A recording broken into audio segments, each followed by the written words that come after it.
So, Del, welcome to the Great Talks. Can you introduce yourself in your own words? Okay. Actually, can I introduce myself in two ways, short and long way. So, my name is Dale. I'm from the Philippines, and I'm at the very beginning of my career.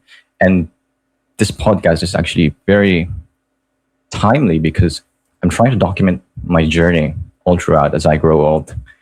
And I think hopping on podcasts is a great way for me to or encapsulate my thought process at this age and what I think of the world. Probably the things that I'm about to say won't make sense for me in the future, but yeah, I'm just excited to be on this podcast.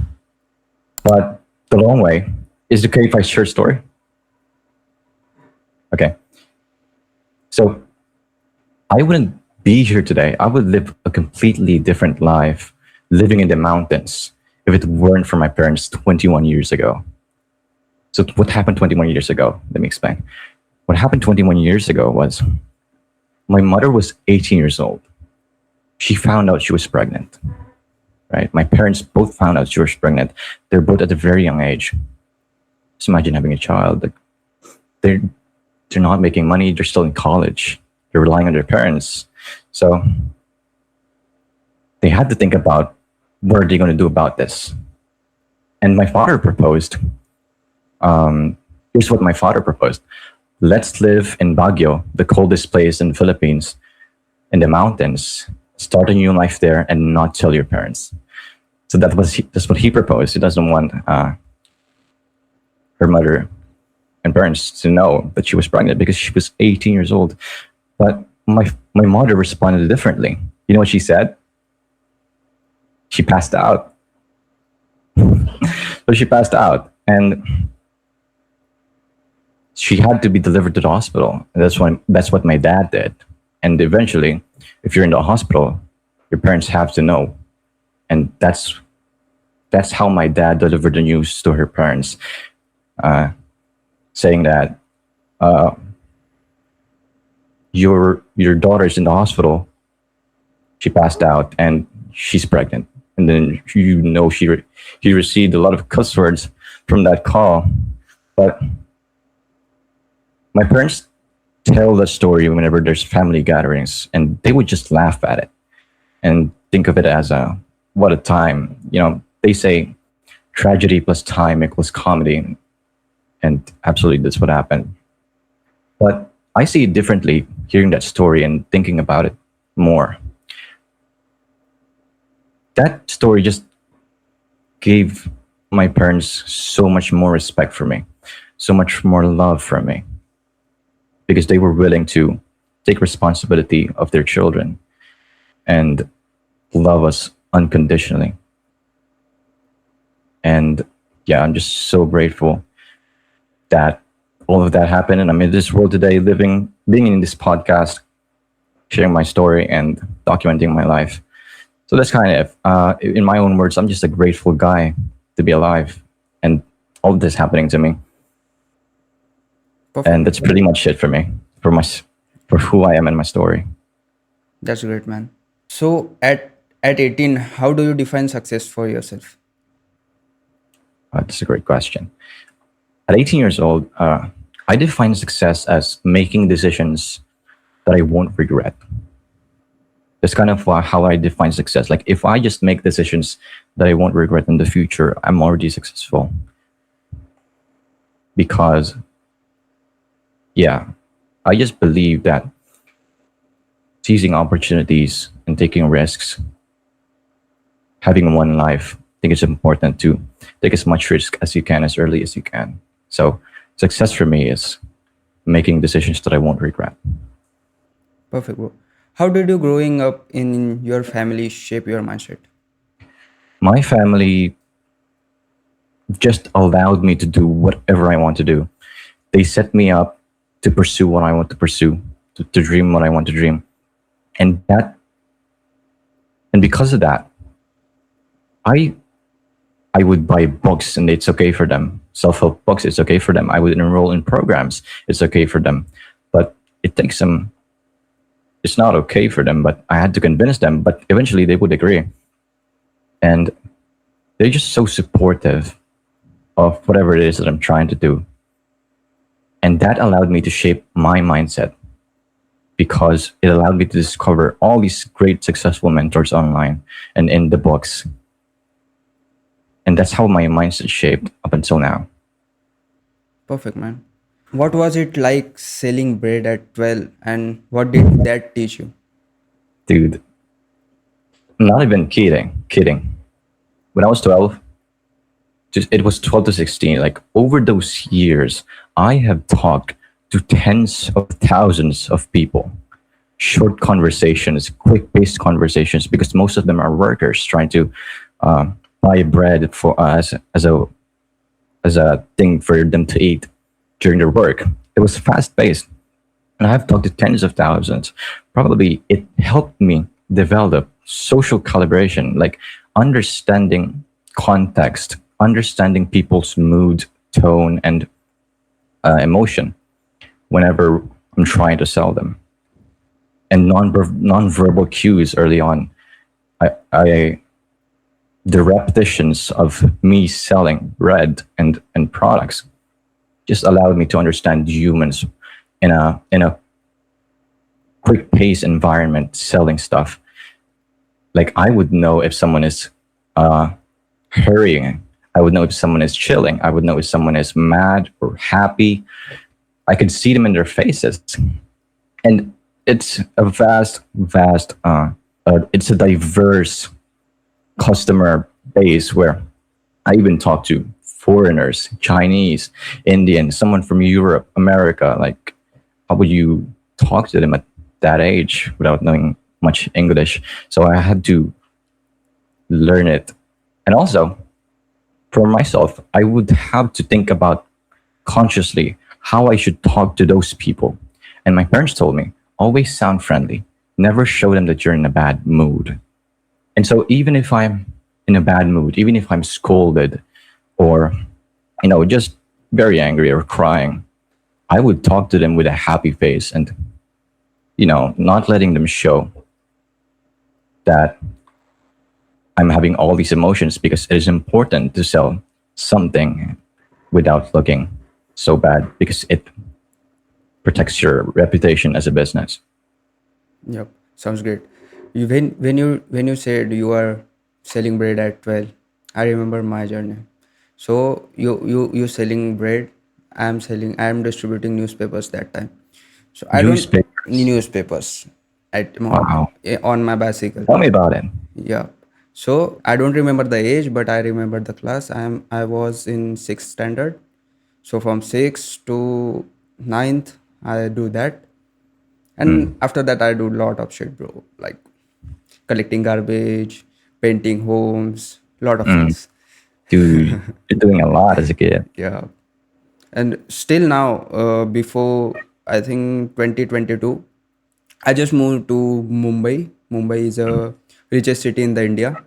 Oh, So I moved there, and that time I was 18. oh, Yeah. So wow.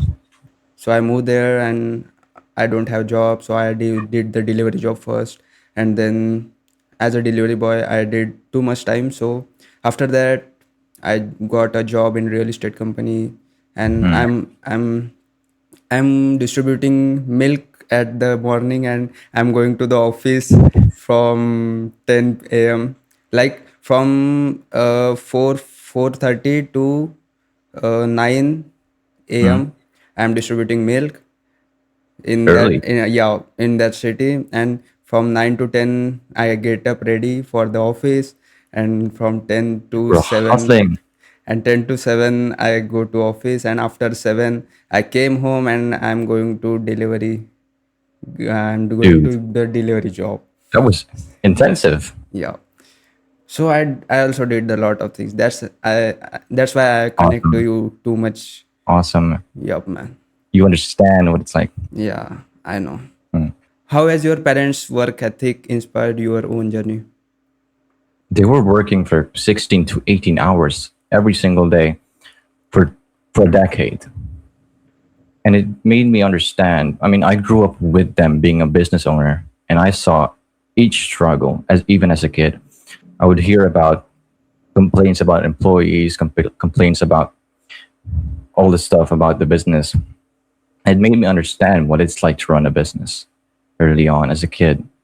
Like it is, there's so much uncertainty involved in running a business. That's kind of my takeaway from my parents. Perfect, bro. Why did you decide to take a gap year instead of going to the university? Okay, I failed the top school in the Philippines. Like there's an exam, right, where if you pass, you get in the top school, one of the top schools in the Philippines, and it's free. It's a state school. But I failed that, and I told myself before taking that exam, if I don't pass the school, I'm going to do business online.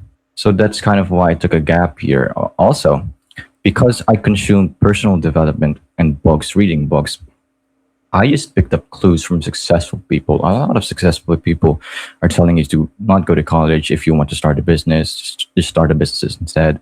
Uh, Only go to college if your profession requires a degree. And it makes sense for me because I want to start a business anyways. And the other options are just paid with tuitions. So I thought I would just use the tuition fee, to invest it in myself and become valuable. So that's kind of why I took a gap year as of now. That's a good decision, bro. Did you ever feel pressure to follow a traditional path, and how do you handle it? Not at all. I find a way to do what I want, even if it's hard. Like, even if talking to my parents is hard about, hey, I will not go to college this year. And I had to explain it to them, the reasons why. And it was a hard conversation with them. But it is not hard for me because I understood that you only live one life. You have to take as much risk as you can. And like I said, success for me is making the decisions I won't regret. So I just, even if it's someone tells me not to do it, if I think I won't regret it and if I think it's going to serve a greater good, almost nothing could stop me from making that decisions. Perfect, man. Looking back, what early experience made you realize you want to build businesses? Businesses, growing up, like I've been exposed to the business world, but what really pushed me are reading books, finding mentors online, and watching successful people tell you how to be successful. And I just value time a lot, and I just always want to seize opportunities as much as I can. So that's why. Perfect, man. What family values are you carrying into your business today? Always be grateful. I think that is the family values that I'm using in my business. There's so much problems that you can get rid of just by being grateful. That's what my father always tell me and my mother always tell me. Always be grateful for what you currently have because it turns everything. Even if you're sad, you're depressed, find a way to be grateful and you can get back up because of that shift in perspective. Perfect, man. What's a childhood story that still motivates you today?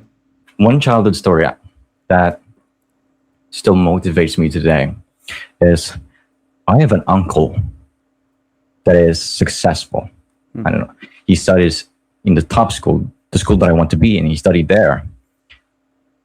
And each Christmas, each Christmas as a kid, he and his girlfriend would always bring gifts to all the kids in the compound. We live in a compound where we're all living together as families and relatives, and all the kids there receives a gift. And that made me want to be the same. That inspired me to be the same, to be successful, to have enough money to make the kids happy as when I grow old. I want to achieve that kind of success and fulfillment when I grow old. That's what motivates me uh, up until now. Perfect, man. What sparked your love for presenting and public speaking? I just When I was in high school, there was lots of presentations that you have to speak in front of class and present something and teach your classmates something or present your stuff. And I just wanted to do great during those times. And I also just love public speaking. I've learned to love public speaking from watching videos on YouTube of public speakers, and it inspired me. Wait, this is amazing. You can impact lives speaking in front of people if you just do great at public speaking. So that sparked my interest with presentations, public speaking, because early on when I was in high school, there was lots of presentations, and I wanted to do great in those presentations. And it the YouTube videos of public speakers just pushed me to love it more. Perfect, man. How did joining Winjang Stage Academy change your life? Yeah, the Stage Academy is a program by Vin Jiang, which is my communication mentor. He's the one that I admire the most when it comes to public speaking. It led opportunities. It led me opportunities to do voiceovers and join and be part of an English newscast. But there's not enough data yet, but it's a long-term investment for me to learn communication skills. And there's not I haven't lived life long enough to say it has led me opportunities, but we're figuring it. I'm about to figure that out. But yeah, I see it as a long-term investment, and I think it would give me a lot of opportunities as I grow old, because communication skills is one of the most important skills that a person can learn out there. Perfect, man. Can you share the story winning the regional championship for your English newscast? Yeah, yeah. So there was a newscast or a TV broadcasting competition in school, in senior high school. It was the first time I heard about competitions, because my previous school there was no competitions. But there was one day left. I'm already part of the team here. There's only one day left before the competition. We're not ready before that competition. Like, all of the team, the graphics is not ready. The delivery were not perfect, and is the practice were so intense the week before the competition, and there's one day left, right? At 3 a.m., we were still practicing delivery with my coach, and there's only 1 hour left before the van arrives and bring us to the venue. So at 4 a.m., we go out and compete, and it's 3 a.m. We're still practicing. We're still unprepared. It is crazy. But during the competition, so we did the competition, we interviewed people outside, we write scripts, we recorded voiceovers, and it took a whole another day for us to deliver our broadcast, because it takes so long for one team to deliver their broadcast, because all of the other schools that are competing are also unprepared. But it was lucky for us that we were on the waiting list, almost to the end of the list. So it gave us some time to prepare more. And so, and this is it. Now it's our turn. It's our turn to present. It is 3 a.m. again, or 4 a.m. We were competing at 3 a.m. We were so tired. We were awake for a whole day. And it was our turn. This is it. This is the moment we've all been waiting for, months, weeks, and days of intensive practice just for this one thing. One delivery, no repeat, no whatsoever. And would you have believed it? That we delivered a perfect broadcast. Perfect. It was zero mistakes. It is unbelievable. Like the transitions, the delivery, the anchor, and me as a live reporter, all perfect. There was no mistakes. And after that, a few days later, it was announcing time. Who's the winner? And we were all waiting for the announcement. And then the announcement came. we haven't heard our name yet or our school yet. There's only two teams left, or I don't know, but we haven't heard our school name yet being in place of the winners. And when they announced the champion, that's when we heard our team winning the English TV broadcasting. And it was historical. It was the first time in the history of the school where a whole team wins the regional competition. And it was we were all crying, we were all teary eyes in the picture. And I think that's one of the most profound experiences that I've had since I was alive. It was such a wonderful story. That's great, man. How did early public speaking experience build your confidence? At first, I had zero confidence in speaking in public or speaking in front, but reps build confidence. So just by talking in public more, one, five, 10 times, it already builds confidence. And the most feared thing is one of the most feared thing in the world is public speaking. And just by having all these experiences with the most feared thing in the world, overall gives me confidence that, hey, I actually can, I actually am letting go of the fear of public speaking, which is one of the most feared thing in the world. And that just gives me a confidence boost that I actually can deal with fear and uncertainty. Perfect, man. Can you share a moment where failure taught you a big lesson? Yeah. There was a moment where just a few months ago, I was about to send cold emails.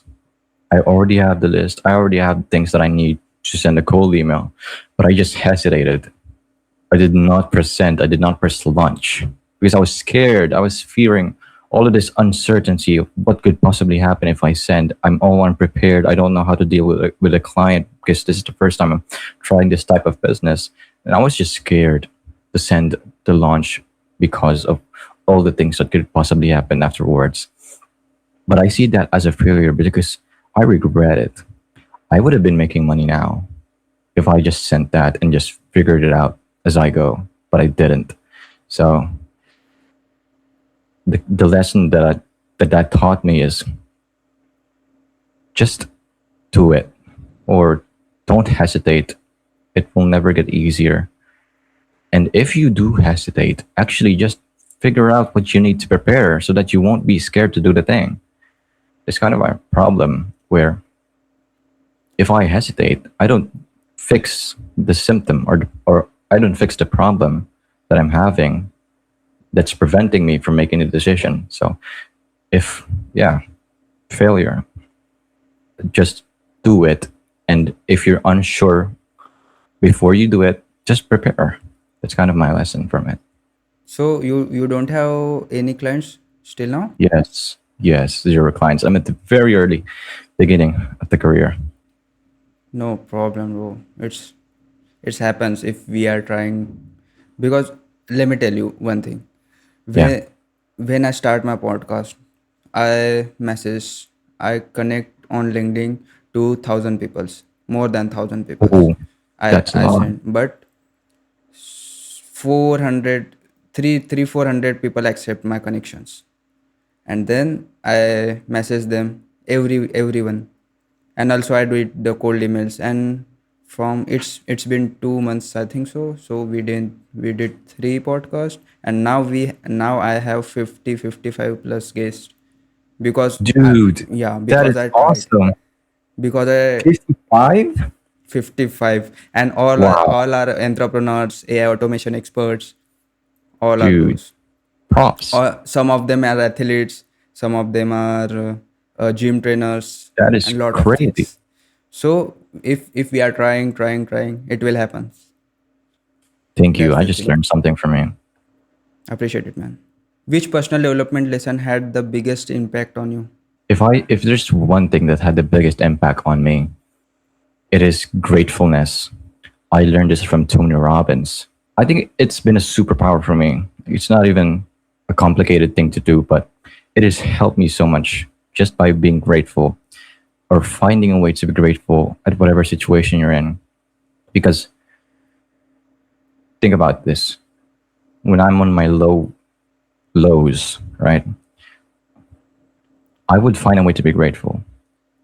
And the best answer always is, I'm just grateful I'm alive. Like I get to do all of these things, and that just gives me a sense of a boost where I want to keep going because yeah, I'm grateful that I'm even experiencing pain in the first place. So finding a way to be grateful, I learned from Tony Robbins has had the biggest impact on my life up until now. Perfect, man. I know Tony Robbins, also the You know Alex Tony one. Robbins, Yeah, I know. dude. I know everyone you said, no? The one Nick, he is doing the automations. I'm Yeah, also learning from him. yeah, Yeah, that's awesome. they are so good, man. Alex are so good. I also follow the 100%. Alex. I would consume all of their content in my Yeah, free time, watching their podcast, long form videos, and learn from them as much as I can. They're so inspirational. maybe one day he will come on our podcast. Yeah, man, that would be great. Alex Ramosi, if he grows Yeah, old, or he's a Nick. self-made millionaire. You already have 55 guests. You can monetize on this. Yep, 100%. What did the mentor like the Tony Robbins, Alex Hamorzi, and the Nick shape your mindset or thinking? Okay. Tony Robbins taught me how to live life. Alex Ramosi taught me how to do business. And Nick Sarev taught me how to think critically and be intellectual and be articulate. Like those three things, those mentors helped me develop that way where I live life to the fullest because of Tony Robbins. I do great. I think about business analytically because of Alex and Nick Sarev super inspired me to be the same. Like I admire him so much because of his thought process and articulation. I just watch. He's my top YouTuber last year. Like Perfect, man. What's one lesson from a mentor that you still apply every day? I had I have a mentor right now. He's 19 years old. His name is Jesse, and he was exactly the same place as I was a year ago. He was 18 years old, running a marketing agency, and he's made tens of thousands of dollars from it, and it's inspiring. And I am connecting with him almost every day, asking him questions and sharing him my progress. One thing that I learned from him that I still apply every day is thinking about who you want to become, your identity, and becoming that person. Because once you deep dive on your identity, it would be easy for you to work. Like I constantly think about my purpose and my goal and what pushes me. So that's what's moving me forward to do all of this stuff. And yeah, that's what I apply every day. Because of him, I became consistent. I was inconsistent before, months ago. I was always procrastinating. I was lazy. But because of him, he helped me be consistent. And that I apply it every day. That's the key of success, man. Just be Absolutely. consistent.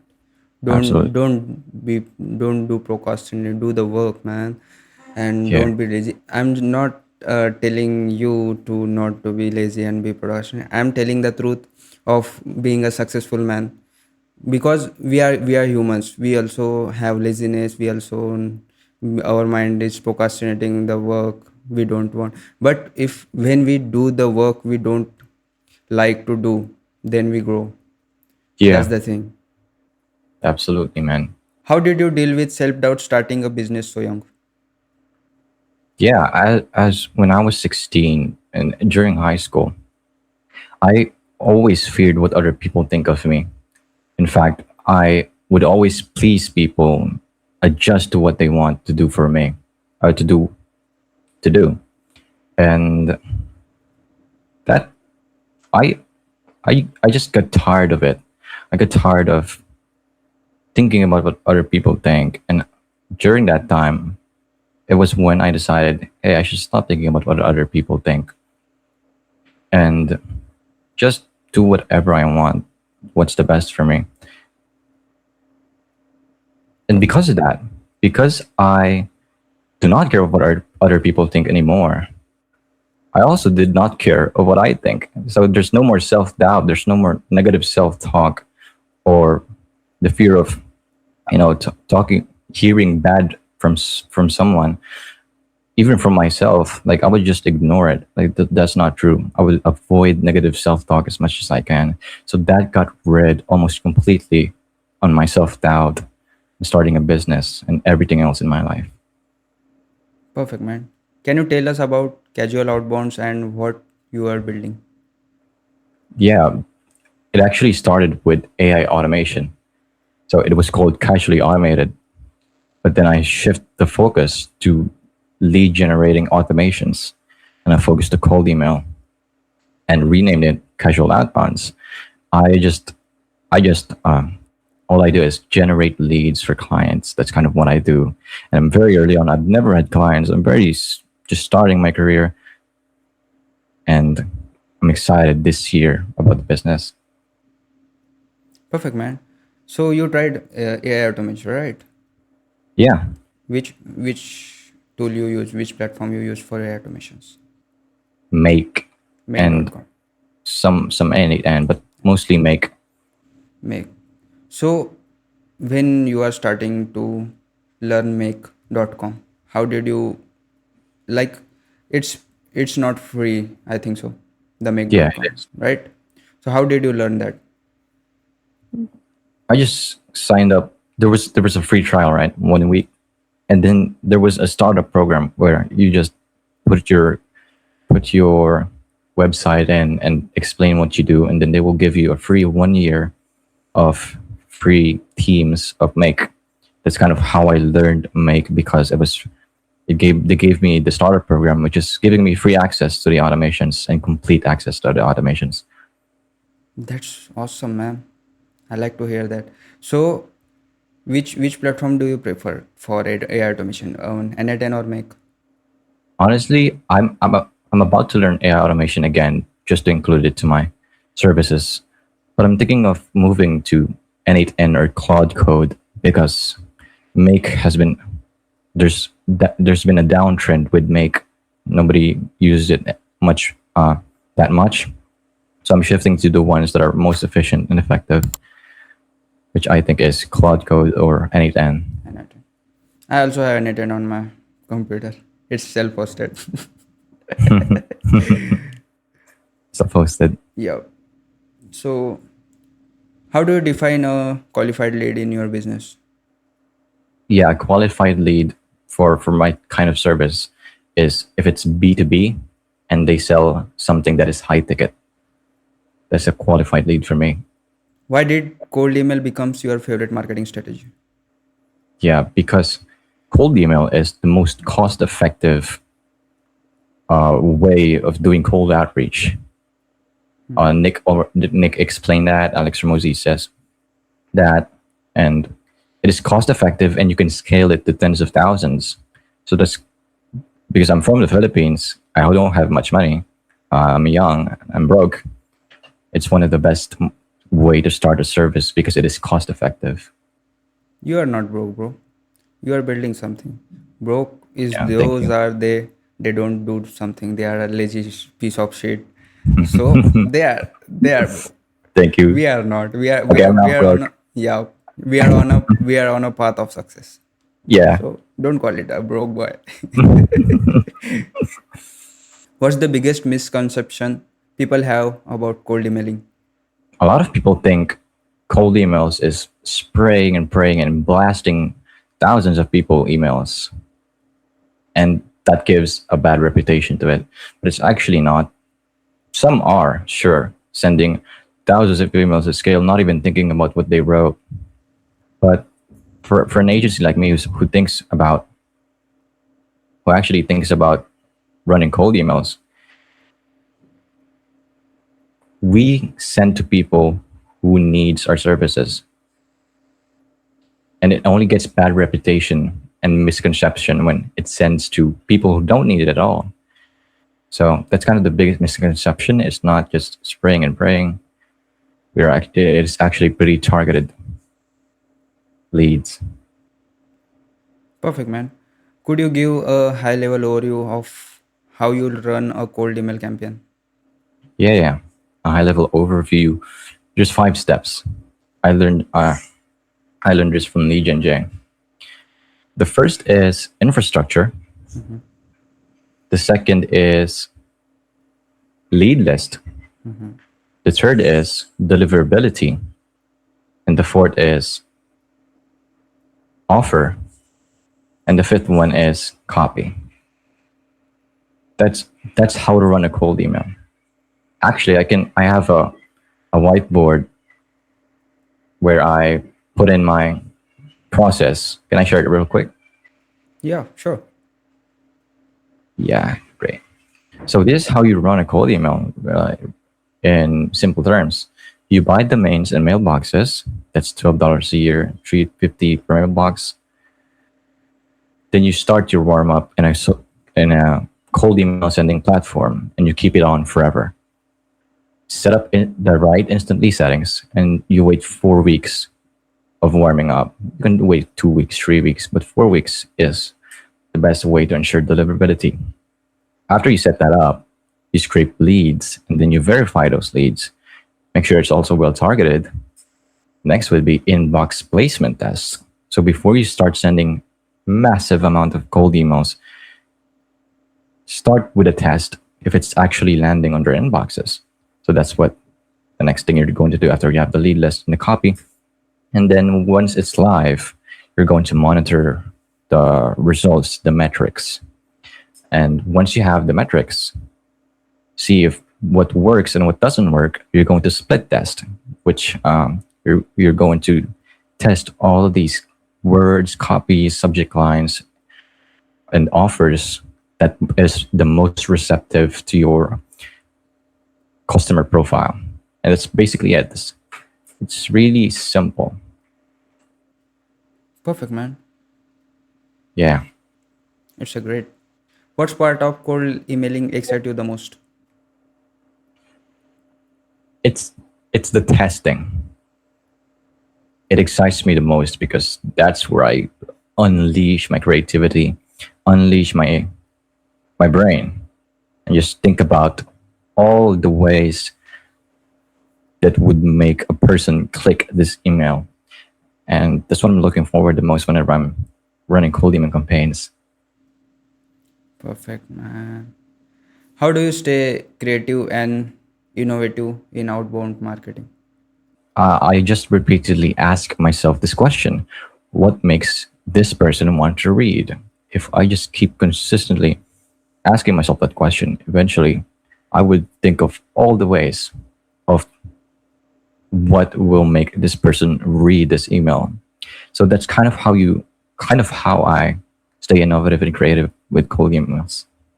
Perfect, man. How do you measure success in your campaigns? The the amount of positive reply rates or the percentage of positive reply rates. That is how I measure success in campaigns because all the other metrics are kind of vanity metric, like click rate, open rate. It actually kills deliverability. But what matters the most in sending cold emails is the positive reply rate, like who's actually interested, how many people are. Perfect. How did your early entrepreneurial experience, like selling bread, preparing for your business? A lot actually. Dealing with people, understanding human behaviors, and just selling overall. But it's not enough because it is a completely different way of selling when you're selling services. But that foundation is already super helpful for me to start a business. That early experience helps a lot, and it will help a lot in the future because I'm just about to start my agency. Perfect, man. I I remember myself when I talked to you, like you are 18-year-old and Yeah. I was 19 when I start my marketing agency. Yeah. So I failed three times. Like first I start a meta ads marketing agency because Oh. I am a digital marketer. Oh. Okay. When I was 18, I tell you before, when I was 18, I go to the Mumbai, Yeah. and I got real estate job. There I was a graphic designer and I was a digital marketer. Oh. So Wow. I don't know what is digital marketing and I don't know what is graphic designing, man. Yeah. The manager select me because I have camera before that, so I'm doing YouTube from last too much years. So in my resume, I write that skills like I can make YouTube thumbnails and all. So he just picked me up, the manager, and he says me, "Can you make this?" He show me the ad copy of the real estate business he's, and tell me, "Can you do this? Can you make Yeah. this?" So I was tell him, I could not make this, but I can try to make Yeah. it. So he tell me, we hire you for a week. If you could do well, we can Mhm. hire you for rest of your life. So That's how you got it. yeah. So I don't do, seriously, I don't know what is the meaning of leads, man. And I am a digital marketer over there. And I don't know what is the Photoshop. No, I know Photoshop, but I could not use that. I'm just using Canva, and I'm like, Whoa. I don't know what is graphic designing. Then when I got the job, I have my laptop. I don't have setup and all. So when and I'm on like just 7 days of trial. Mm. So I'm worried about that, like if I don't get that job, I will go to do the delivery job, because I don't have bike that time. So I'm delivering on my bicycle whole day. So it's so painful because it's a summer and it's too hot, Oh, and on bicycle. And the most painful thing is the bridges. the You need bridges. the bridge. If you are on bicycle, you are riding bicycle whole day, and you are when you are climbing the bridge, man, it's so horrible. So yeah, that's the story. Wonderful to hear. You've been through a lot as a kid or as a So teenager. just last year, it's 2026, 2024. Okay. uh, I think the second time I failed in marketing agency. I don't know the why I failed. Like, okay, I'm not speaking English properly, and I cannot explain to the people. Still now, I am not in English too good, but Mm. yeah. So in 2024, I went back to Mumbai, and I decided to do a delivery job. And then I bought a bike, second hand bike, for 15,000 rupees in Indian rupees. It's around 120 or 150 US dollars a Hmm. bike. So I Same bought, here in the Philippines. yeah. So I bought it, and then I'm delivering food, groceries, and I'm doing it 20 hours a day. Like I'm sleeping 4 Dude, hours and 20 hours I'm working whole day. No holy no breaks, nothing. man. And that time I'm earning 50K a month. It's around 500, Oh, 500 US dollars wow. a month. So then I bought this setup and all. Then I bought this mic. That's Man, you're doing the so, right things, reinvesting into something bigger. yeah, I mean, now you already have 55 guests lined up. Just crazy. And you're inspiring, actually. You're inspiring. bro. Thank you so much. I You have appreciate a that, good story with you. bro. It's the just a 40%. I tell you, it's a lot, man. People don't know your story. People just see the finished products. Exact. Yeah. What's the typical day like running a casual outbounds? Okay, I'm not currently running the marketing agency because I'm just on a research phase, according to my mentor. But I tell you, my typical day. I wake up every day at 4 a.m. I immediately go to the gym.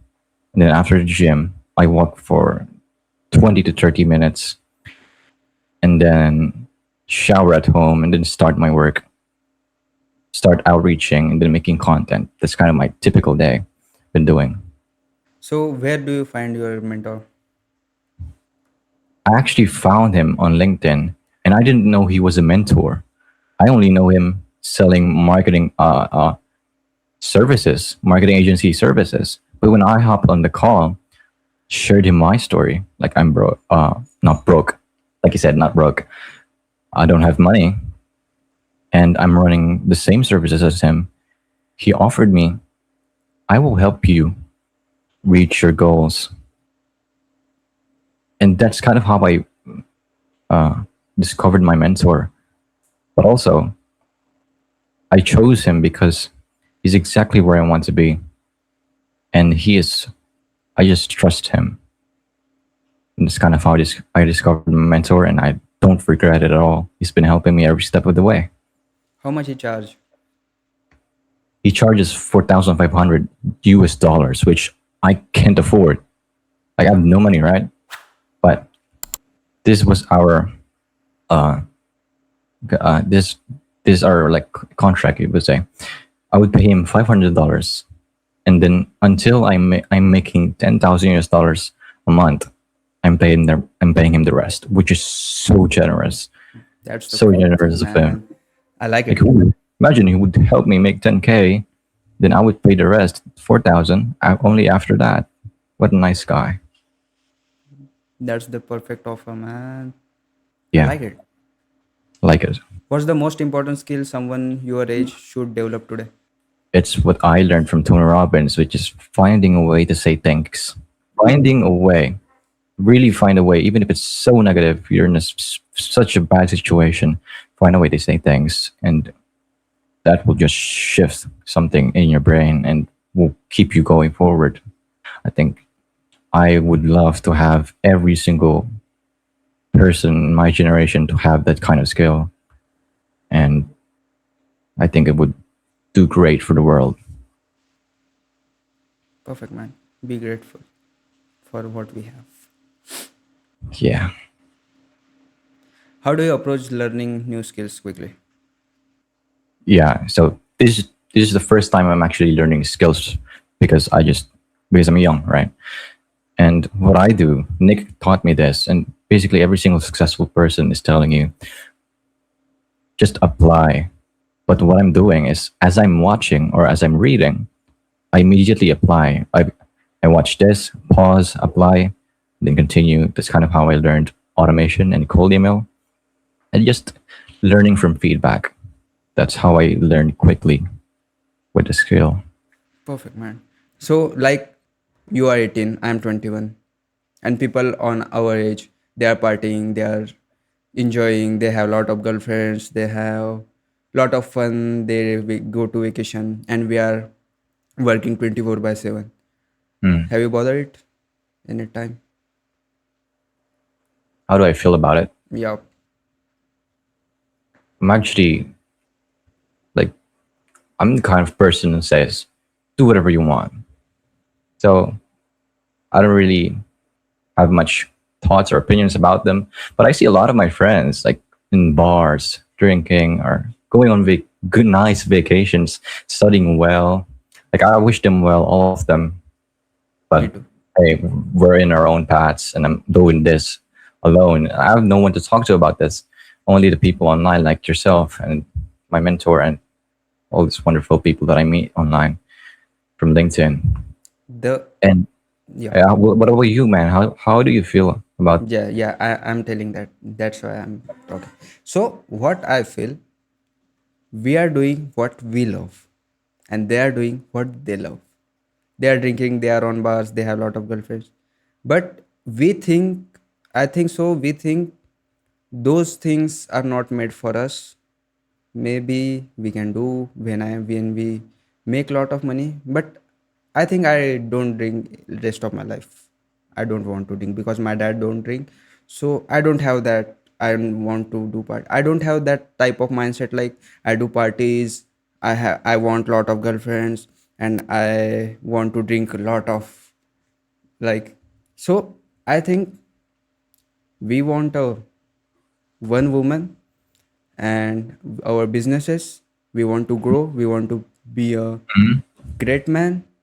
Mm-hmm. So those type of things not made for us, like for people like us who have a great mindset and who want to grow in their life. I think like that. Dude, you're spot on. Like, I so agree with what you just said. I also want to have one wife, a family. become great, have a legacy, all of that. But I'm not like talking bad about the other people my age. You just do whatever you want. This is what I want because I think this is uh, what's the life worth living. I think you would agree as well. Yeah, for sure. So now, this time I don't have friends. Like the Okay, you people don't have around me, friends. yeah, the people around me, I the people I met in the Bombay, the richest city in India. mhm. I don't have friends because the people around me, then they don't have that much big dreams. And if Yeah, if I I understand. if I hang out with them, I'm also the normal guy because Yeah, we absorb their energies, yeah, right? yeah, yeah. If we Yeah. we we hang out with them, we also think why we are making money, why we are struggling that much. We also enjoy, but I don't want that.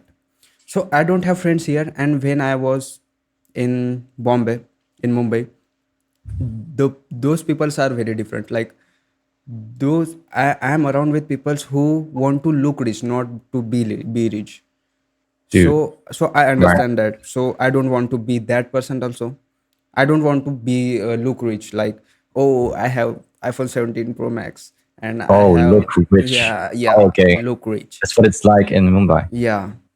Or So the people you not meet. not whole people, my Okay, yeah. surrounding peoples. Okay, the people are Yeah, surrounding in Mumbai. yeah, in Mumbai. So I don't want to be like them, like boughting iPhone 17 for no reasons, for just showing to people. I don't want, bro. Yeah, unless it's an investment or you use your Yeah, phone to make unless it's money. spend with. Just like I have three iPhones We're right now. so thinking the same. I Yeah, I have relate three a lot. iPhones right now. This is my first iPhone. This is my second, and one I gifted to my dad. It's Yeah, iPhone 11 when I was at your age, as dude, 18 or that's 17. crazy. You're really inspiring me right now. I actually have this phone right now. It's an iPhone 11. Yeah, It has been iPhone 11. passed down from my uh, aunt to my mom, and then to me, and then to my dad, and then to me. And I don't aspire to have like the latest iPhones as well, the Apple Watches, No, unless it benefits me actually my health or my career. I don't buy things. that's the reason, bro. Because like people do the parties and all, no? Hmm. I don't like it. I don't know why. Okay. Because I want to grow. They don't want to grow. They just want to enjoy their this life. Like Hmm. they think like who see the tomorrow. Like Yeah. but the tomorrow is horrible for you if you are enjoying now. Yeah. I Right? think we have different versions or different interpretations of what enjoying life looks like. Maybe Yeah. for us, we enjoy life by doing the things that we want to pursue and being successful. For them, it's living the most out of life by experiencing all these things, partying, playing with friends. Yeah, maybe just I think it's the difference in our Yeah. definition of living life. What role does communication play in your personal and business success? Actually, I mentioned it was a long-term investment, right? Communication skill is my biggest long-term investment. Haven't seen much success out of it because I'm still young. I'm still using what I just invested in trying to see if it actually makes me successful. Sure, there's not enough data to say that this helped me become successful. Communication skills helped me become successful. But I also think part of the reason why I learned it and improved it is because it will contribute a lot massively to my success in the future. Yeah, Perfect, that's man. it. Can you share a technique that help you improve public speaking? Yeah, it's actually I have this one thing that I applied and already improves a lot of my public speaking. It's this pausing. Like you pause. I'm sure you know how impactful a pause is because you're into the personal development as well. And I just apply that into in front of the classroom and presenting in the classroom. You will see people. I can see my classmates leaning in or waiting for what I'm about to say next. And also in the seminars that I run, people are wait because there's intrigue. There's tension or I don't know. It creates tension in. Yes, Yeah, yeah, it- yeah, I know. yeah, exactly. So that's one technique that help a lot by pausing. Also eliminates a lot of your filler words. Yeah, that's one thing that I would implement right now to improve my public speaking. Perfect, man. How did running seminars and presentations boost your confidence? I see it this way.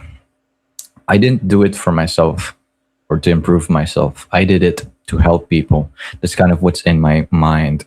Like I'm conducting this seminar and doing some public speaking to help people. And if you think, if in your mind, you're actually serving people, you're helping people grow by sharing your ideas and what you learned that are that you think would be so helpful for someone to know, that already boosted my confidence that, hey, it's not about me. What I'm about to share is very helpful for someone who is listening. And so it is selfish for me to think about myself, because I would, if I were thinking about myself, I was unconfident, I wouldn't be able to deliver the message of the presentation and actually help people. So it's a disservice for them if I'm unconfident when I'm speaking in front of the public. So that's kind of how I think when I'm presenting in front of people. Perfect, man. So let's say someone want to learn English Mhm. fluently. Like let's say Mhm. me. Let's Okay. say I'm audience. Yeah. So I want to learn English fluently. Mhm. What's the step I make to learn? Okay. There's only one thing you should do, or I don't know. This is my one suggestion that I learned from my communication coach. Imitate. So when we say fluently, like sounding like a native American or a native English Exactly. speaker from the Europe, from from UK and or US. So this is what you do if you want to sound fluent and speak fluently. You just imitate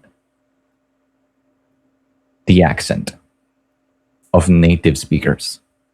That alone, even if your words are wrong, even if your words are unclear, if you sound native and your words actually make sense and each word is clear to someone, that already boosts your first impression or perception of others, how you come across to people, especially to someone who is a non-native English speaking.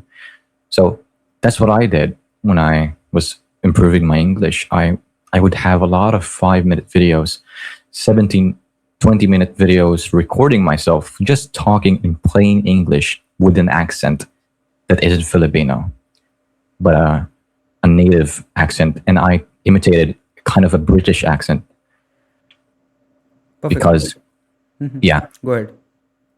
because my communication coach said this himself. British accent has is one of the best, not one of the best, but has the highest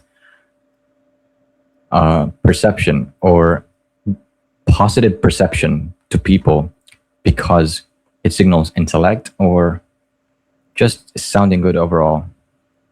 So that's what I imitated. And that's how I improved my English. And that's what I recommend you if you want to improve your English. Just imitate someone with an accent, and then you will sound fluently and speak fluently. Perfect, bro. I will try. Yeah. 100%. Yeah, man. If you improve this, dude, that is a Yeah, good return on your podcast and the people you're perfect, man. talking and when you I connect with people. Yeah, I will kill it after that. That's why I'm not communicating too much on my podcast because I could not speak English properly. Yeah. But the fact that you're conducting podcast with English speaking people already puts you ahead of the people around you. Like you're speaking the language right now. You do what I noticed in the Philippines and almost all of the non-native English speaking country, we never speak for more than 5 minutes of English, of straight English with someone else, because nobody speaks English around us, at least most of the areas in the Philippines. So just by being running podcasts, hosting podcasts, already puts you ahead because you're talking only in English. You're practicing. So props to you, man. How do you overcome fear before speaking in front of others? Okay. This is what I do exactly each time I'm presenting in front of the classroom or doing some form of public speaking. You will see me late at night from 10 p.m. to 3 a.m. or 4 a.m. practicing relentlessly again and again, practicing each word that I'm about to say, each sentence, each pause in each highlight of the presentation, all practiced again and again for hours. That's what people don't see. So if you practice relentlessly before a speaking engagement, that already eliminates a lot of your self doubt when you're speaking in front. And in school, when we're about to present in school, present a research paper or defend something or present a point, you will see me on the stairs of the school talking to myself, practicing word for word what I'm about to say. And public speaking is almost always scripted, and you leave 15% of talking to improvisation. So 85% script, 15% improvisation is kind of what I'm following because it was what my communication coach told me. But yeah, just practice relentlessly, and you the way you practice is you speak like you're already delivering the presentation. That's how you practice. Perfect, man. What habits help you stay productive as a young entrepreneur? What habits stayed me productive as a young entrepreneur? That's a good question. My mentor helped me with this. The habit of waking up early already is super helpful. Like it is a meta habit that allows me to form other habits during the day. If I just wake up at 4 a.m. every single day, not just wake up, I go to the gym and I shower. Because this is what I think about waking up and going to the gym. If I wake up at 4 a.m. and I go to the gym, going to the gym gives me confidence because hey, I've already done something hard for the day. Throughout my day, I probably have a boost of confidence whenever I'm doing outreach or making content. Also, whenever I'm in the gym, I walk for 20 minutes because that puts me in zone 2 cardiovascular exercise, which boosts my cognitive performance. It boosts the way I think throughout the day. So it's a positive benefit for me. And just waking up at 4 a.m. already allows you to do so much for the day. That is the habit of waking up at 4 a.m. and going to the gym. That's the habit that allowed me to form other habits and been a positive habit that I've had. Perfect, man. How do you balance learning from others versus creating your own path? Learning from others and creating my own path. Let me break down it. Like if you are learning something and someone says it put like that, and Okay. if you think no, it's if I put like that, it will be great. Yeah. Okay. So how you think about That it? actually is a really good question because a lot of when you're doing something, a lot of people will tell you do this, do this, do this, and you will think to your mind, hey, that doesn't make sense for me. Like, I won't want to do that. But how do you deal with that? How do you say no to that? And what I found is I see everybody as always someone I can learn from, no matter even if I'm smarter than them, even if I'm more creative than them. I let them tell me what to do, and I just take what matters. I just take what makes sense. Perfect, man. Also say that. Yeah. How do you handle criticism or negative feedback at a young age? Okay. I kind of define criticism and feedback differently. Criticism is just people telling you what you did wrong, what's wrong with you. That's criticism for me. And feedback is what's wrong with you and what can you do better. So I ignore criticism. I also, okay, but mostly I ignore criticism, but I take feedback. But what if someone just gives you criticism? not helpful. Just telling you, hey, you're so bad at this. That's criticism. What are you going to do with that? I turn it into feedback. Okay, he said I'm bad at this. Why do I why do I think he said I'm bad at this? So I figure that out, turn it into feedback, and actually help myself instead of beating myself up for hearing from someone, hey, someone told me I'm bad. Oh, I'm so sad. I just use it to turn it into a lesson for me. Perfect, man. How do you maintain focus when juggling personal growth and businesses? Actually, I'm not unfocused. Like most of the time, I get distracted. But here is what my mentor told me to get focused, to get so focused. It's environment design. Like you design your environment in a way that the only thing for you to do, you have no choice, is to focus. So what does that mean? That means for me, deleting all the social media app or just eliminating the phone entirely out of my room. So I would have no choice because I have to get up and pick up my phone from a far away room. So eliminate the distraction. Also, design your room in a way that allows for you to work easily. There's a bright light right here. There's a good setup right here. There's a large table that I can work on every single day without having me struggling with my position or posture. And I also have a good chair right here. And I moved my bed out of this room. Like I don't have a bed anymore. I'm sleeping on the floor so that I only sleep when I'm going to sleep, not when I'm going to scroll or eat. And then I'm only working when I'm seated here in this chair. So environment design is what I learned from my mentor to focus, to enhance your focus. Perfect, man. I take that advice. I also have two phones, one for my social media and one just for calling. Okay. So when I'm working, I just have one of them.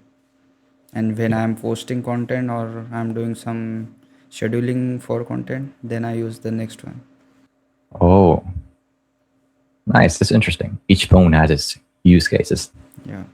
Because I'm also get distracted of scrolling Mhm. sometime I think a lot of us are in this generation. and I noticed that, and I think it's horrible for me because it's take time. You don't see the time goes when you are scrolling. Mm. Then I decide to take two phones. Mm. Yeah. What's the biggest risk you have taken so far? The biggest risk that I've taken so far. I don't see, I don't think I see it as a risk. I see it as an investment. I don't see risk as a risk or something that, uh, I mean, risks actually exist, but some risk I take are actually investments, but are risk to some people. But the biggest risk that I took is asking for a lot of money to my parents and spending it on a program and a mentorship or a software. I've spent around 80,000 pesos, which is around, I don't know, $1,500, which is a lot of money here in the Philippines. It's too much money for us right Yeah, now. but I asked for that much money, and all this risk or the money that I ask is all in my shoulder that I have to carry, but all the spent, all the things that I put my money on are all worth it. I reinvested into a skill or to learn something new or to get a mentor. So it's just a matter of time for it to have returns and I could pay back what I owe them. Perfect, man. If you could reset your journey, what would you do differently? If I could restart my journey, what would I do differently? That's a good question. Honestly, I would just do it much earlier. Like at 12 years old, I wish I had this mindset when I was 12. I wish when I had this mindset when I was 10 or 11 or 8. Someone tell me, this is how you think of the world, or this is how you can see the world, and if it makes sense for you. That way, I'll be much more successful early on. That's kind of what I wish. I also think that. You too, yeah. What has been your proudest moment before starting your business? Oh, that is a good question. So good. Proudest moment. Actually, I was an average child. And if there was one proudest moment before starting the business, it was telling my brother what I want to say to him. That's my proudest I've ever been, because it prevented him from leaving the house. He was about to leave. My father and my brother was fighting so fiercely. My father was even punching him, and my brother got fed up. But I was trying not to make him leave. I don't want to leave him. Yeah, I didn't want him to leave because I loved him a lot. So what I told him was, I'm sorry that I didn't I didn't side with you, even if I know it's wrong. That's what I said to him, and he kind of I can see that he kind of stopped, or shoulders down, and kind of stopped trying to leave the house because of what I just said. Like, our family, we don't talk about how we feel or when we love someone. We just, you know, all silent, but I love all of them. But when I told him that, it just, I don't know, I would say it prevented him from leaving, because he doesn't hear that from me. He never heard that from me or from one of his brothers. So I'm proud that I said that to him, and we're all happy right now, very happy right now as a family. We have grown so much as a family just last year, and that's my proudest moment. Perfect, man. What's one thing you wish you knew 10 years ago? What's one thing I wish I knew 10 years ago? Mm, I wish I knew people don't know what they're doing as an 8 year old. I wish I knew the adults that I'm talking to, or the people or just everybody else. I always thought they all know something. They all, have it all figured out. But growing up, seeing people being exposed in the business world and talking to people and meeting a lot of people, a lot of us doesn't really know what they're doing. So that's what I wish I knew 10 years ago. Perfect, man. How do you handle uncertainty and risk in life? How do I handle uncertainty? Okay. I've had a lot of uncertainties in life. Like, I don't know what's about to happen, what's going to happen. And the biggest uncertainty that I had was, how do I deal with clients? So, what I did and what I'm doing right now is, why am I uncertain in the first place? So, I ask myself that question: why am I uncertain? What am I worried about? Once I find that, I just solve that thing. Like, I'm uncertain because I don't have a clear process on onboarding a client. So that's why I'm uncertain. Oh, that's why I'm uncertain. Okay, let's work on that. And if you just eliminate a lot of the things that makes you uncertain, you will deal with uncertainty pretty good. Perfect. Can you share a moment when presentations really paid off? Presentations really paid off. Dude, that's a good question. So I was conducting seminars, right? And I was presenting in front, teaching. Actually, I was presenting how to find a career that you want, the career that you want. So I was talking about college. I was talking about the path of the business, or who you want to be in the future. That's what I was talking about. And I actually applied what I just said, because I said, I don't know, I'm not exactly sure what I said, but follow the things, or follow who you want to be, no matter what. I think that's kind of what I just said. But yeah, just think about what you're actually going to do in the future. And it paid off, because I was teaching them. They were a grade lower than me. I taught them something that could be possibly beneficial for them. And after the presentation, I have this activity where there's music, you close your eyes, you visualize yourself, who you want to be in the future.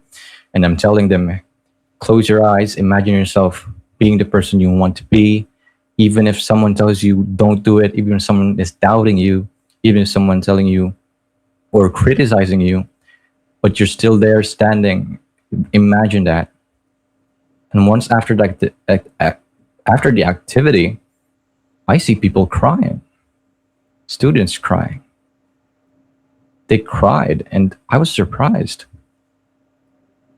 They were moved about visualizing themselves, who they want to be, despite what others people say, or what their self say, or what themselves say, or what their self say to themselves. They can still do it, and it just warmed my heart seeing someone cry, visualizing themselves, and that just made me fall in love more with impacting lives through presentations like that. And that's where I felt the most paid off. I'm so glad I learned communication skills. I'm so glad I learned presentations. I'm doing exactly what I meant for it to do, which is impacting people's lives and helping people learn something that I think is valuable. Perfect, man. How do you celebrate small wins? Oh, I just play with my dog. Like after working for hours, I just go get up, play with my dog. That's how I celebrate small wins. But it's yeah, that's how. You don't have friends? I have friends, but they're in college, and I don't talk to them online. We're all busy. We're all busy. But my good friends, I I hope they understand why I'm not talking to them, because yeah, it's a lonely path. 100%. How do you personally define failure? It's the opposite of how I define success. I define failure as making decisions that I regret, making decisions that I regret in the future. That is my definition of failure. Like not sending the campaigns. I regret that, and I see it as a failure. Perfect, man. How do you ensure continuous personal growth while running a business? I think running a business is already a personal growth vehicle.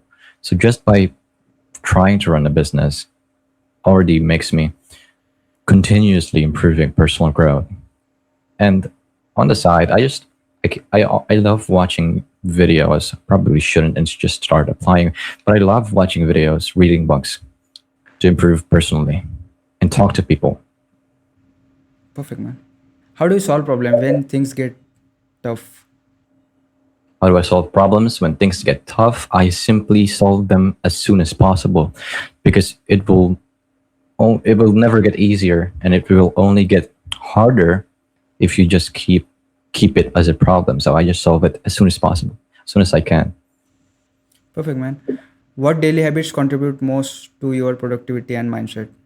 Yeah, just waking up at 4 a.m., going to the gym, that too alone already contributed so much to the rest of my day.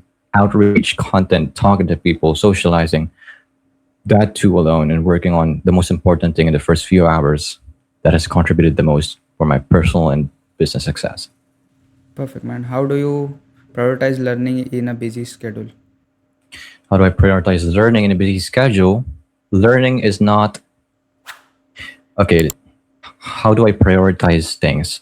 I prioritize things when they generate revenue. Like the first things that I do, it's called Nick Sarive told me this. It's called revenue generating tasks.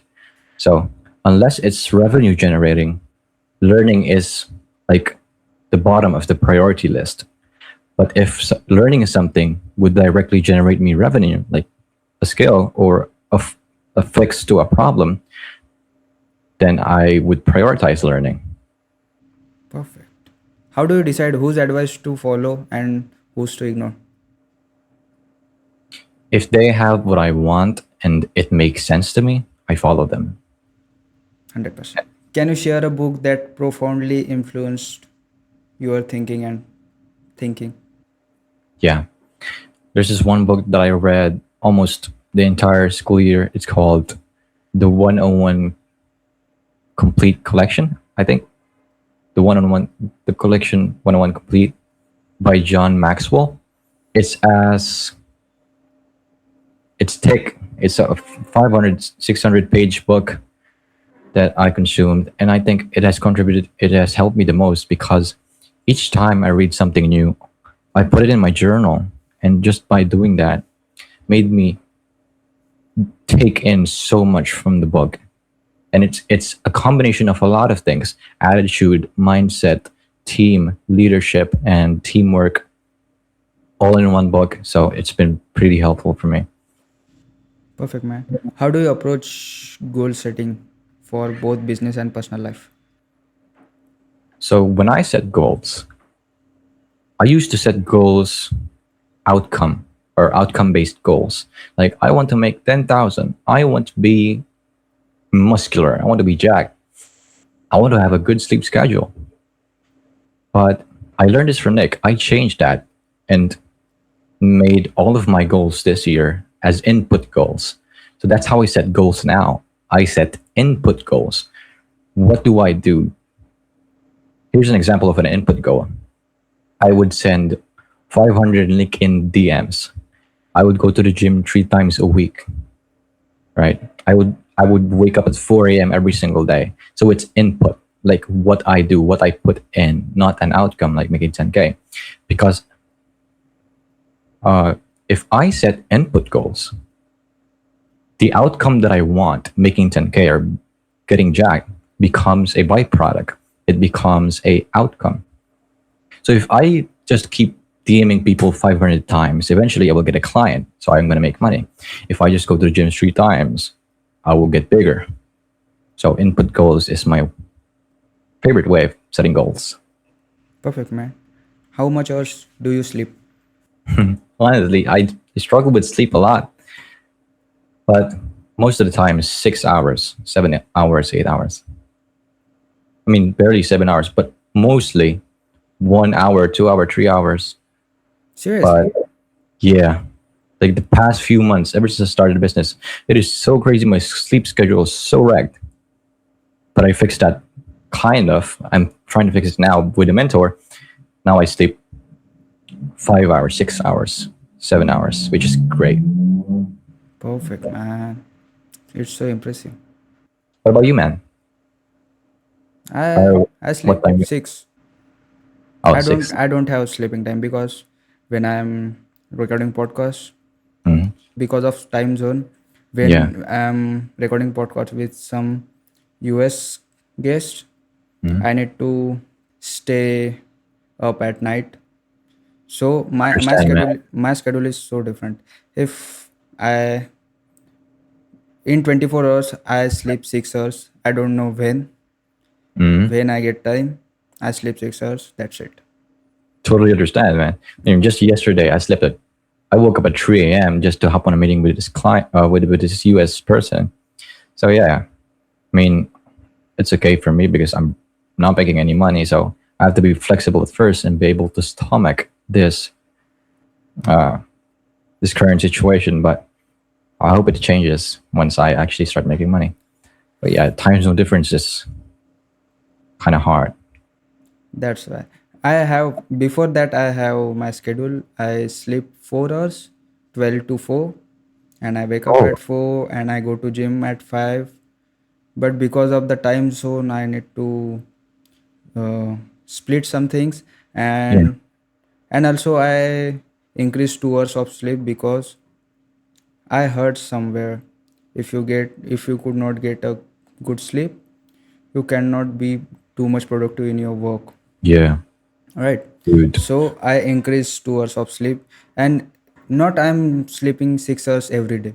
If I have a lot of work, I don't sleep that much. I work, and then if I get time, then I sleep. If I don't get time, I also sleep 2 3 hours. That's Mm. it. Dude, we're awesome. Yeah. What's your process for reflecting on your growth? What's my closest? process? Oh, process. What's my process for reflecting on my goals? I journal. I use Notion to type. I used to write on a notebook. I would have hundreds of pages of journals in a paper, but I switched to Notion online, like a Google Doc, to, I don't know, save it on the cloud, and just I could easily delete some words.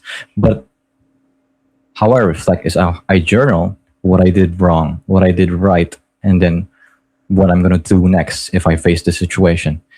So that's been so helpful for me. That type of that way of journaling. I also do that. You do that too, Yeah.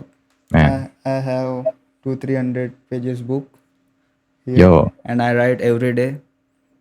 that's awesome. For I write at morning what I did last day, what I did right, what I did wrong, Mm, and at night before sleeping I write what I need to do next day, mm, what's my schedule, my to-do list. yeah, That's it. that's good. That's great.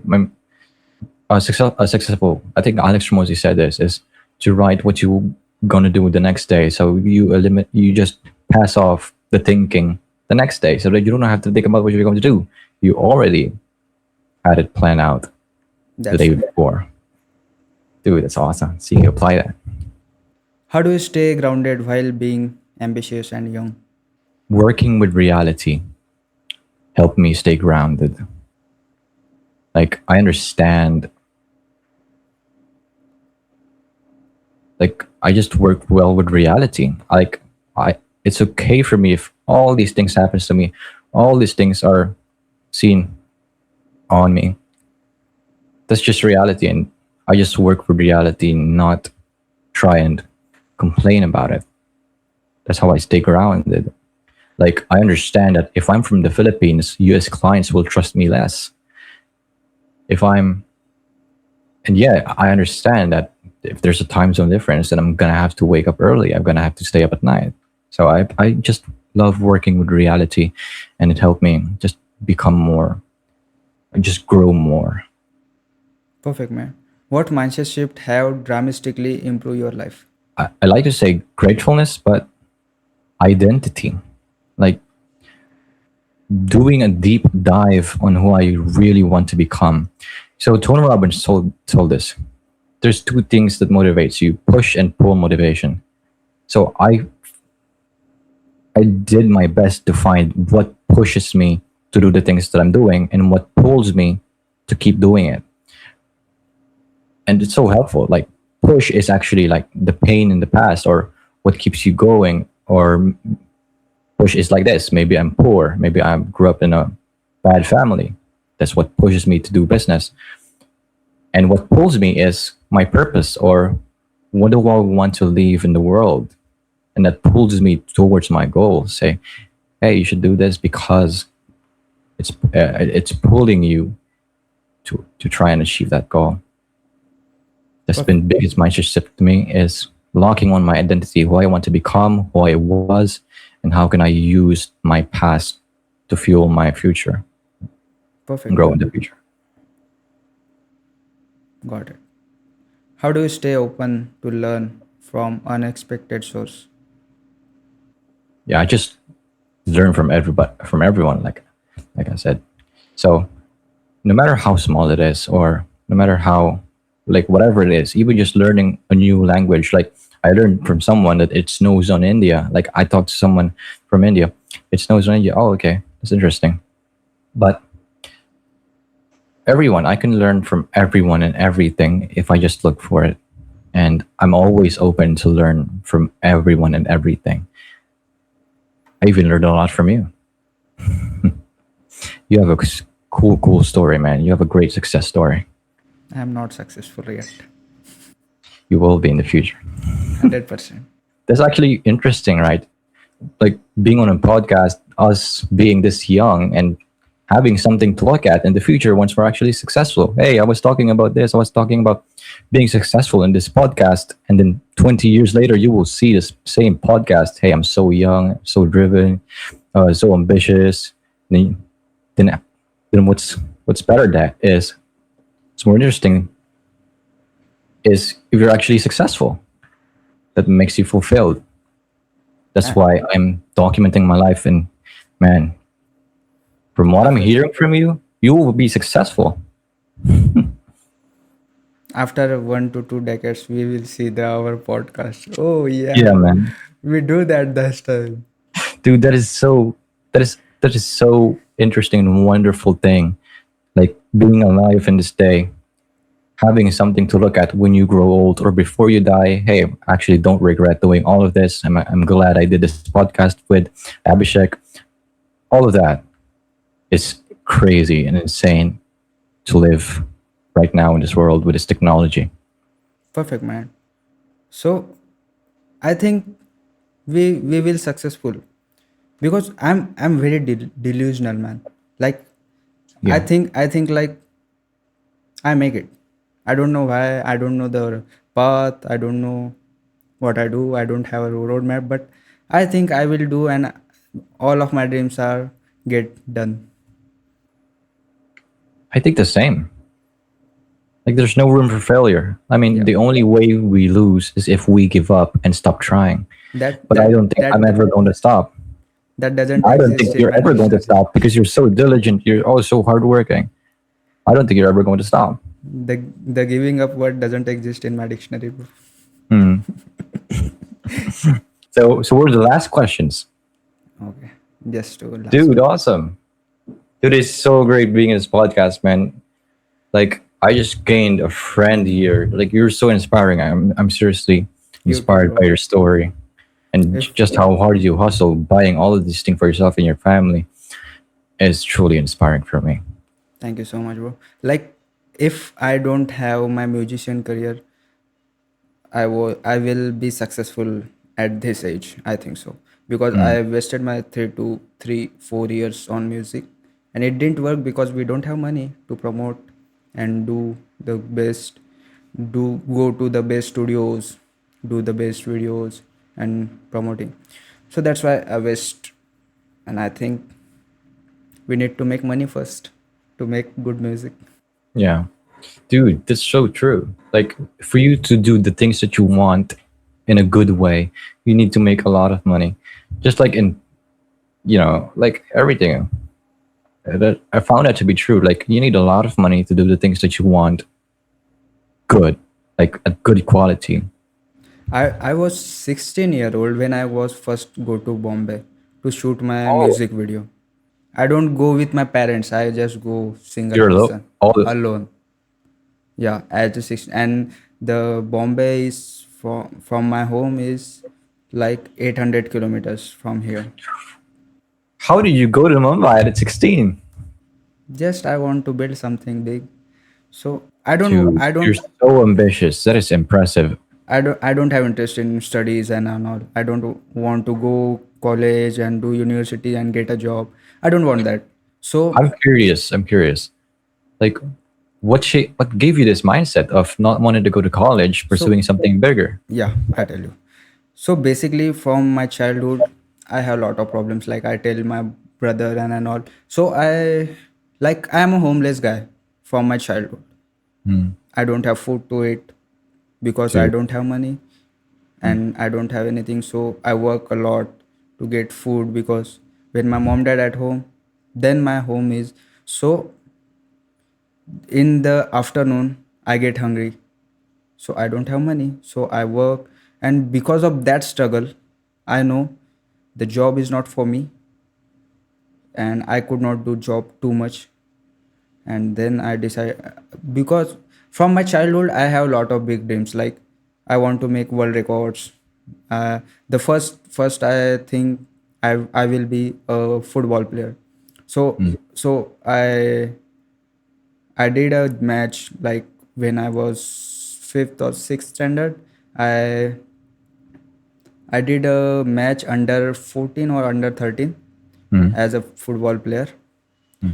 So I did that, and then I realized that I could not stand that much time because of my energy, because I don't eat lot. So I think I have a disease. I don't Oh, stay that much energetic in the game.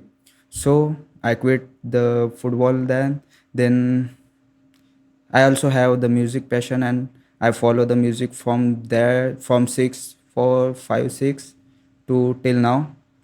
And I'm because I'm from very small village, so I don't have connection for big studios and all things. So I figured out everything because the people around me, I ask everyone who who are elder than me.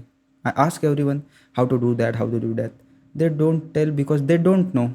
They don't have that dreams. They are like normal peoples, like they just do university job and rest of their life. Then I find out my own path. I figured I was going to gym at 16. So the my gym trainer, told my gym trainer I want to make songs. Do you know anyone studio in our city? So the gym owner know once of them. So gym owner gave me a number and told me because gym owner have a muscular body. So one guy want to sponsor him to came in his music video. So he gives me that guy's number, and that guy gives me the studio's number. So I go to studio, I record my first song as 15 or 16. Then I do second, third, but it not goes that much because see, if you want to make a good song, you need money. That's the reality. Because if you want to make good song, you need a good music engineer, you need a good studio. Because the city studio or village studio, they don't have that much knowledge to improve your voice or make align with music. So it's not happen. So I work a lot, and then I told you I work 20 hours a day, and that time I don't eat food. I just eat it called vada pav. Is a bread. I don't know how to pronounce it and how to explain it. But yeah, I it's around 10 rupees a one. 10 rupees it's around 12 cents, 0.10 $12. So I eat that once in a day, and whole day I do work. So I did lot of things, bro. That's so, man. You have so many good stories. S- I I From I what I'm hearing as well, you're so driven. Even as a young kid, nothing's stopping you from doing what you want. Even if your situation is bad, you find a way to do what you want to do. Like even just by asking people, "Hey, do you know someone?" That alone tells me how driven you are and how ambitious you are as a kid. Even now at 21 years old, with all 55 guests lined up, that what do you want to accomplish? Like before you die, like what's the reason for all of this that you're doing? Like what's your real goal before like 50 years from now? What do you want to have happened? So I have two books, one for my journaling daily and one is for my goals. So Okay. I write down my goals. From here to 1 decade, I want to be a millionaire. I don't know why. I don't know how I do how I don't have the roadmap, but I Hmm. want to be a millionaire by 30, and Okay. I want to be a billionaire by 40. That's Hmm. my ultimate goal. Hmm. I don't know how do I do, but I work really hard to get that, and I know I will do it. Of course. That's the And you goal. still have 9 years. That's a lot of years for you to be a Yeah, millionaire. it's lot of time for me because we don't have anything to waste time. Like I don't have girlfriend, I don't have friends. I just get out of my home for gym. Hmm. All the rest of time I am here. So Yeah. we have lot of time to learn something new, to build something new, and to make money. That's What's it. kind of like what's the deeper reason why you want to be a billionaire or a millionaire? Where are you going to spend that money, or how are you going to use that money? Is it to help your family or help someone else? So basically, I don't want to spend too much money, but I want things like I love cars, I love bikes, I love mm, penthouses, I love mm, the mansions, but I don't want to, like, because I'm struggling with lot of things. So I value the money. So I don't want to spend lot of money on not needed things. mm, But I want to buy cars when I got that much money, and I mm, want to bought it from my assets, not from my own money. Like mm, when I build some assets and the assets gives me money, then I bought things. mm, That's the ultimate goal. So mm, basically, why I want to be a billionaire and why I do it, because I love it. The like Abhishek Mahajan is a billionaire. I mm. want that on my name. Oh, That's I why. see. Yeah, Not for money and not for numbers. I want that Abhishek Mahajan is a billionaire. dude. I want that. I don't want to show people. I just want to show me. I will be a billionaire. That's the That's ultimate thing. awesome. Yeah. What's like your when did you feel the most down and how did you get back up from it? The time when I work 20 hours a day, Mm, I'm doubting on me. It's the music shit works or not, because I'm working 20 hours a day and I'm not eating food because I want money to spend on music. So I don't eat food because I want money. I also collect the food money to spend on music. And it's so horrible thing because the 20 years we speak here, 20 years day. It's not sitting on a desk. It's a delivery boy job. You need to move every single minute, and some of buildings don't have lift, so you mm, need to climb every stairs and give them their orders and get back. So it's lot of pain. I'm crying and I'm mm, doing man, work. I It's could so only horrible. imagine, bro, how hard that is. But yeah, I did it, but in the end it not get happen. So finally, so after that I decided the job cannot make my dreams happen. So I quit that job and I think to build some more businesses because my agency was failed. I also tried lot of things. I sell shoes on roads, and I sell pani puri. You know, no pani puri. Yeah, yeah. It's, you know, Yeah, I heard it a lot. yeah. Is it is it It's the Indian street food. Yeah, this shape yeah, and yeah, then you yeah, put in some yeah, vinegar? yeah, yeah, yeah, yeah. I wanted to try one. It's So so good. you were selling pani Yeah, yeah, puri. yeah, yeah. Oh wow. I was selling pani puri. I was selling what it called, gola. It's a ice cube, crushing ice cube, and the Mm, flavor on it, and people just enjoy the flavor in a cold ice cube. mm, So I am also selling that. I also distribute newspaper. I tell you before. I sell milk. I collect garbage. I mm, collect garbage when I was, I think, I don't know the age, but in when I am distributing newspaper that time. mm. So yeah, and he gives me 50 rupees a day. 50 rupees, it's around a half a dollar. Dude. So yeah, then I also build a Shopify store. Mm, Not build, I am trying to build. Like the first Shopify gives 3 months of free, 3 months of 10 or 20 rupees per month free trial. And when I'm starting to build, I collect money for Shopify store, and then he cut up the free trial, and I'm like, mm. shit, man.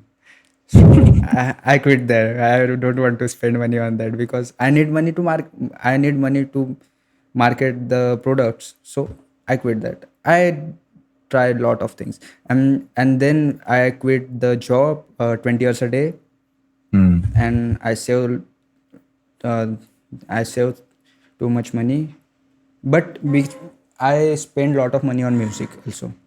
Do you think if you if you made money, you would still make music. 100%, bro. I want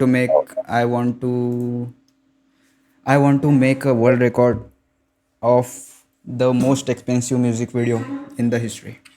Oh, That's in my mind. When I make lot of money, I yeah, will I will spend on it. 100%. 100%. Yeah. You really love music, do you? Yeah.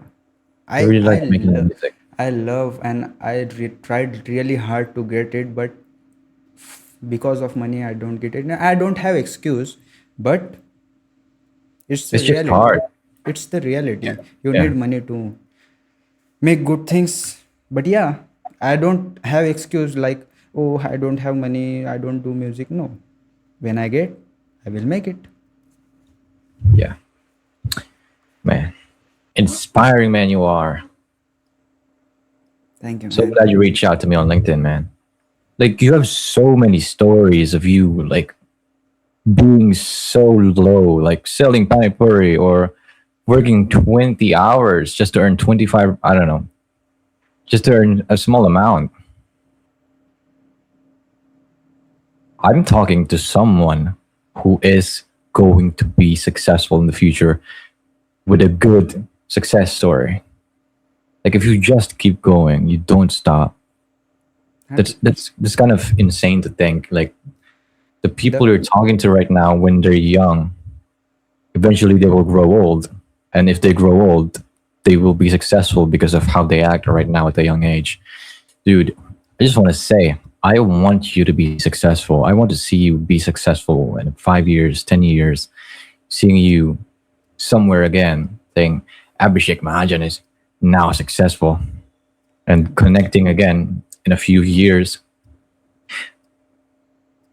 Like you would influence a lot of people like yourself who is as driven, who has no one to, no friends that are ambitious. Like you will inspire your younger self that are other people just by being successful with the story that you have right now.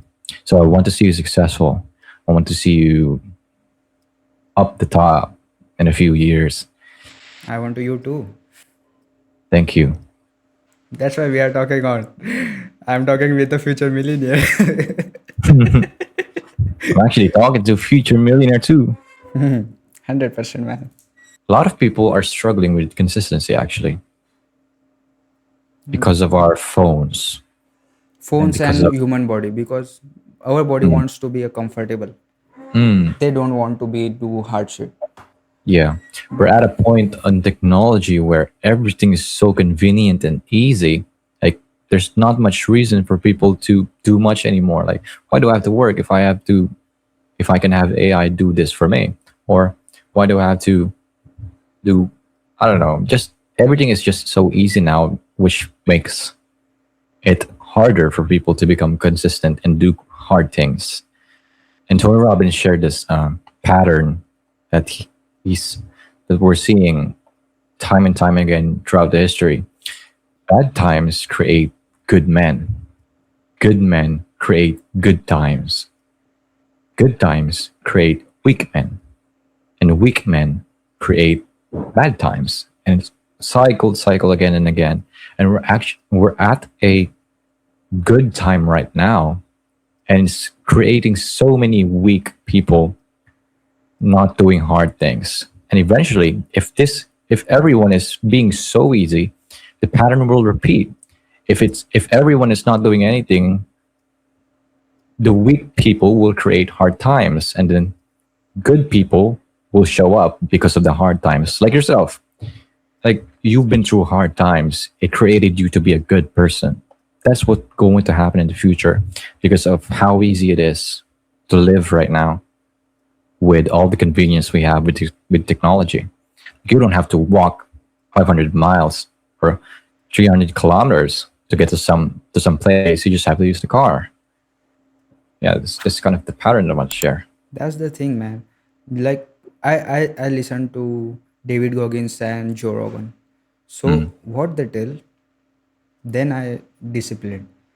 They tell, when your alarms goes off, get up, wash yourself, eat mm, something, and go to work. So that means don't think what your body tells, think what your mind want to do. Because when you do you don't want to do, you grow up. That's the thing. Mm. What is the best advice you ever heard or received? If there's one piece of advice, it's not actually an advice. It's a study. It's the top response of a study. And the study is, what did people of age 95 and above wish they would do differently? Kind of like what you asked me. What would you have done differently if you were going to live again? And they interviewed people over the age of 95, old people about to um, reach the end of life. And the number one answer that they said was, I would do more things that would live on after I'm dead. I would do more things that would live on after I'm dead. That's the best piece of study that I've ever found. And it's guided me through making decisions, making sure when I grow old, I will not regret a single thing of everything that I just did with my life, because we only live once and you don't know if you're going to get born again, or it's just a miracle to live, to be alive. And I just want to do as much as I can and contribute as much as I can before I die. And that has been guiding me up until now, hearing that response from old people. Perfect, man. What's the worst piece of advice you ever heard or received? The worst piece of advice I've ever received is saving money. That's it. Like, I don't want to save money. I want to reinvest it, grow it. Like, I hate that advice of saving money because I'm the invested kind of guy. So that's the worst piece of advice that I've ever heard. I love it. Because that's the thing no one tell me before. Mm, Because when I am earning a good money, everyone tell save money, but no one tells reinvest or invest the mm. money that you give Yeah, kind same of here in the interest. Philippines. Like the most given advice, money advice here in the Philippines is save money. Like, since growing up, all that I hear is save, save, save, save, buy a big house.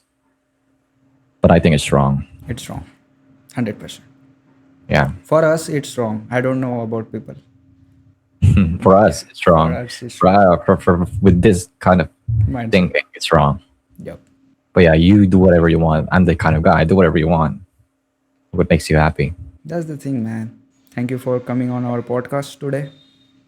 Thank you so much for the invitation, giving me a chance to share what I ever want to say in the world. I hope somebody, I don't know, just I hope someone watches this, and I would watch this when I grow old. So thank you for this. This is a service for me, being able to capture my thoughts and how I think of the world at this age, at 18 years old.